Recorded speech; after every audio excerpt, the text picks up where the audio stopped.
My perfect girlfriend didn't just have a secret. She was a professional weapon. For 2 years, I thought I'd hit the jackpot with Chloe. She was brilliant, beautiful, and seemed to love my boring life as a senior analyst for a defense contractor. But I just found out that our entire relationship was a paid contract. My name is Jake, and I didn't just get my heart broken. I got played by a corporate spy hired by my own father. Before we continue, kindly like and subscribe to help us reach a wider audience. Thank you. It started with a lost phone. Chloe had left for a yoga retreat in the mountains, a place with no cell service. At least, that's what she told me. But 2 hours after her flight was supposed to take off, I found her burner phone tucked behind the radiator in our guest bathroom. It was buzzing. I didn't intend to snoop, but the caller ID didn't show a name. It just showed a series of numbers that looked like a bank routing code. I swiped to answer, but the caller hung up. Then, a text message popped up. Target is becoming suspicious of the encryption. Move to phase 3. Final payment authorized upon delivery of the flash drive. My stomach dropped through the floor. I wasn't just a boyfriend. I was a target. And the flash drive they were talking about was the one I kept in my home office, containing the proprietary software architecture for the new drone navigation system I'd been building for the government. I didn't panic. In my line of work, panic gets people killed. I sat down at my desk, opened my laptop, and started a deep trace on the phone's serial number. What I found was a digital trail that made my skin crawl. Chloe wasn't a freelance graphic designer. She was a high-end social engineer for a firm called Silver Shield Solutions. Her specialty? Long-term infiltration of high-value individuals. I scrolled through months of logs. She had recorded our private conversations. She had photographed my blueprints while I was in the shower. She had even been dosing my evening tea with a mild sedative to make sure I slept through her midnight sessions in my office. But the most questionable part was the client list. I traced the encrypted payments back through 3 shell companies in the Caymans, expecting to see a foreign government or a rival tech firm. Instead, the payments originated from a trust fund owned by my own father, Elias. My father, the man who had been disappointed in my decision to work for a contractor instead of taking over his real estate empire. He hadn't hired her to steal my work. He had hired her to destroy my life, so I would fail at my job, lose my security clearance, and be forced to come crawling back to him for a position in the family business. He was paying a woman to pretend to love me, just so he could sabotage my career and control me. I realized in that moment that I wasn't living in a romance. I was living in a cage built by my own blood. I heard the front door lock turn. Chloe wasn't at a yoga retreat.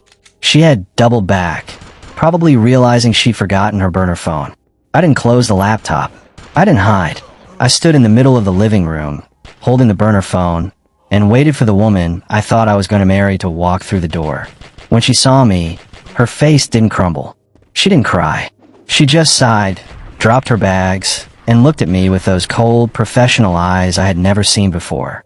Phase 3 was always the messiest, Jake, she said, her voice completely devoid of the warmth I had loved for 2 years. I told your father you were too smart for this, but he insisted. So, are we going to do this the easy way, or are you going to make me earn that final payment? I looked at the woman I loved and realized she had never existed. I wasn't just fighting for my heart anymore. I was fighting for my freedom from a father who thought he could buy my soul, and a girlfriend who was nothing more than a ghost in a designer dress. The game was on, but Chloe didn't realize I'd already rewritten the rules. Chloe didn't move. She stood by the door, her hand resting casually on her designer handbag, but I knew her posture. She was balanced, ready to bolt or fight. The woman who used to cuddle with me on the couch while watching movies was gone. In her place was a cold-blooded operative who had spent 700 days lying to my face for a paycheck. How much, Chloe? I asked, my voice steady despite the hammer hitting my ribs from the inside. How much is my life worth to my father? What's the going rate for 2 years of fake kisses and pretend futures? She leaned against the doorframe and pulled a cigarette from her bag, something I had never seen her do.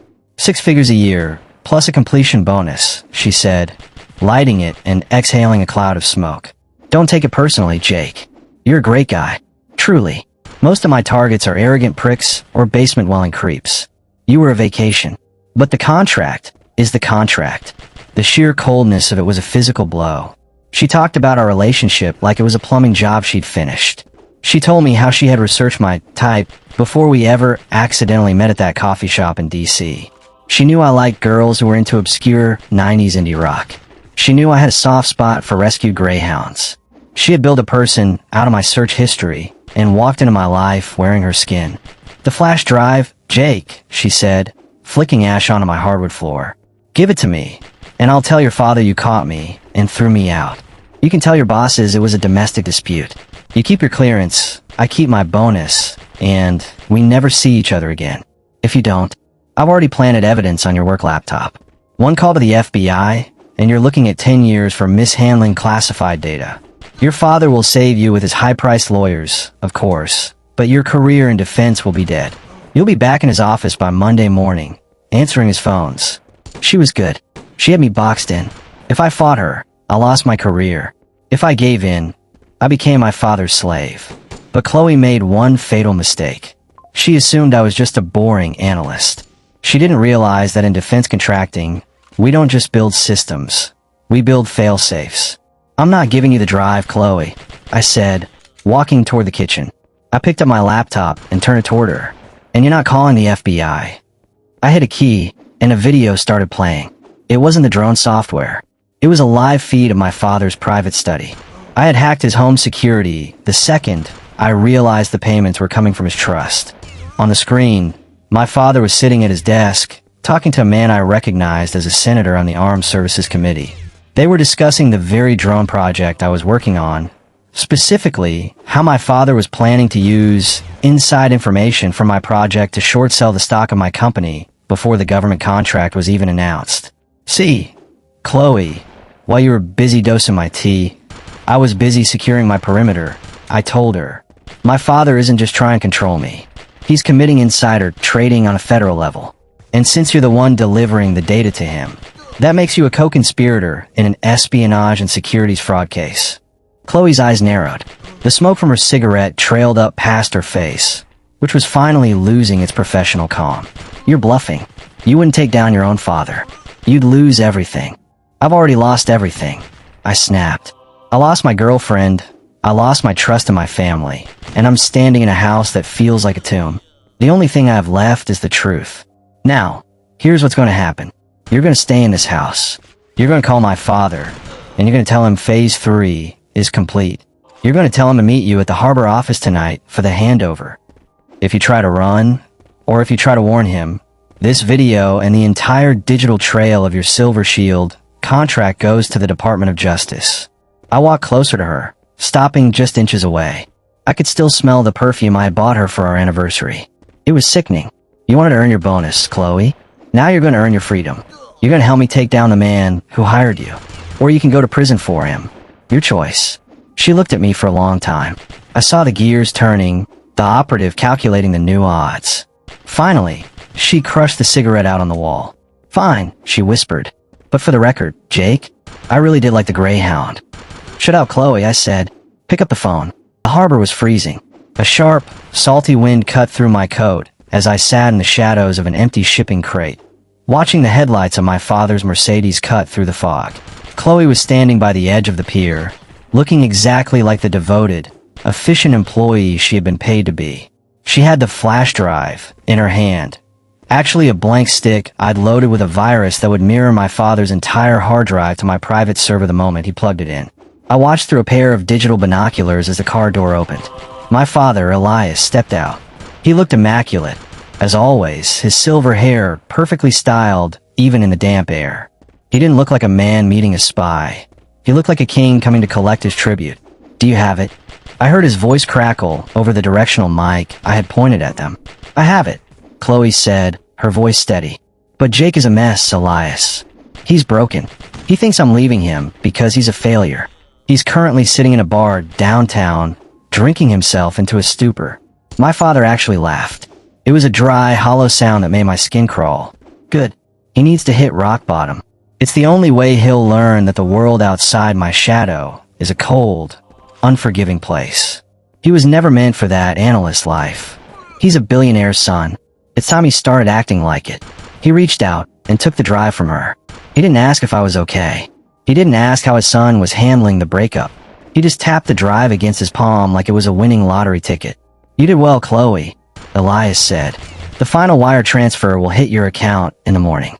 I suggest you disappear. I don't want him finding any trace of you when I rescue him tomorrow and bring him back to the firm." "I'm already gone," Chloe replied. She turned and walked toward her car, never looking back. She had played her part. Now, it was just between the architect and the victim. I waited until Chloe's taillights disappeared before I stepped out of the shadows. The sound of my boots on the wet wood of the pier made my father whip around. For the first time in my life, I saw Elias lose his composure. His eyes widened, and he instinctively tucked the flash drive into his pocket. "Jake," he stammered. "What are you doing here? Chloe told me you were." "Chloe tells a lot of lies, Dad. But then again, you sign her paychecks, so you already knew that." I walked closer until I was standing only a few feet away from him. The fog was rolling in thick now, isolating us on the edge of the water. I heard the whole thing. The rock bottom speech. The rescue plan. "It's a hell of a strategy, Elias. Very Shakespearean. Except in those plays, the king usually realizes he's a villain before the final act." My father's face hardened. The shock passed, replaced by that cold, arrogant mask he used in boardrooms. "I did what I had to do, Jake. You were wasting your life. You have a legacy to uphold. I wasn't gonna let you throw it away on some low-level government desk job. I gave you a push. That's what fathers do. You hired a woman to fake love me for 2 years." I roared, my voice echoing off the metal containers. "You watched me plan a life with a phantom. You let me believe I found the one, just so you could pull the rug out from under me to satisfy your ego. That's not a push, Elias. That's psychological torture." "It worked, didn't it?" he snapped. "Look at you. You're sharper. You're more aggressive. You're finally showing some spine. You should be thanking me." I pulled out my phone and showed him the screen. It was a live countdown. In exactly 60 seconds, that flash drive in your pocket is going to execute a script. It's going to broadcast your Project Insider emails, the ones where you discussed shorting the defense stocks, to every major news outlet in the SEC. Unless, of course, I hit the cancel button. Elias turned pale. He reached for his pocket, but I stepped forward, looming over him. "Don't. If you try to destroy it, the fail-safe triggers instantly. You wanted me to be aggressive? You wanted me to show some spine? Well, here it is. You have 1 minute to tell me why I shouldn't let the world see the real Elias Vance." He looked at the countdown. 40 seconds. He looked at the water, then back at me. For the first time, he realized that the boring analyst had built a trap he couldn't buy his way out of. "Jake, let's be reasonable," he pleaded, his voice cracking. "We're family. If I go down, the Vance name goes with me. Your inheritance, your reputation, it all vanishes. The Vance name is already dirt, Dad. I'm just the one finally taking out the trash." My father was staring at my phone as if it were a ticking bomb. The red numbers were bleeding away, and for the first time in my life, I held all the power. The man who had spent 28 years treating me like a pawn was finally realizing he was just a man, standing on a wet pier, facing the person he had broken. 10. I counted aloud. "Jake, stop. I'll give you the company. I'll step down," he shouted, his voice cracking against the wind. 5. I'll pay her. I'll pay Chloe to tell you the truth. Whatever you want. 0. I'll let the timer hit the end. I didn't hit cancel. But the world didn't explode. The news didn't flash with his name. Instead, the screen on my phone changed to show a progress bar. "What did you do?" he whispered, his hands trembling as he pulled the flash drive out of his pocket. "I didn't send it to the news, Elias," I said, my voice cold. "I sent it to your board of directors. Every single one of them. And I sent it to your CFO. By the time you get to the office tomorrow morning, there will be a unanimous vote to strip you of your chairmanship. You won't go to prison. Not yet, but you'll be a ghost in your own building. You'll have your money, but you'll never have power again. And you'll never see me again." I turned my back on him and started walking away. "Jake, you can't do this. I'm your father," he screamed at my back. I didn't stop. I didn't look back. I reached my truck, got in, and drove. I drove until the harbor was a tiny dot in the rearview mirror, and then I drove some more. 2 days later, the news broke. Elias Vance had retired for health reasons. The stock price dipped, then stabilized under the new leadership. I resigned from my job at the defense contractor. I couldn't stay there, not with the memories of the blueprints Chloe had photographed while I slept. I sold everything I owned, took the money I had saved, and bought a one-way ticket to a place where nobody knew the name Vance. The night before I left, my phone buzzed. It was an unknown number. The Greyhound's name was Barnaby. The text read, "And for what it's worth, Phase 3 was the only part one hated. Good luck, Jake." I didn't reply. I blocked the number and threw the phone into a trash can at the airport. I'm sitting on a beach now, halfway across the world. My father is a lonely man in a massive mansion, surrounded by people he pays to like him. Chloe is somewhere out there, probably wearing a new face and ruining a new life for a new paycheck. And me? I'm finally living a boring life.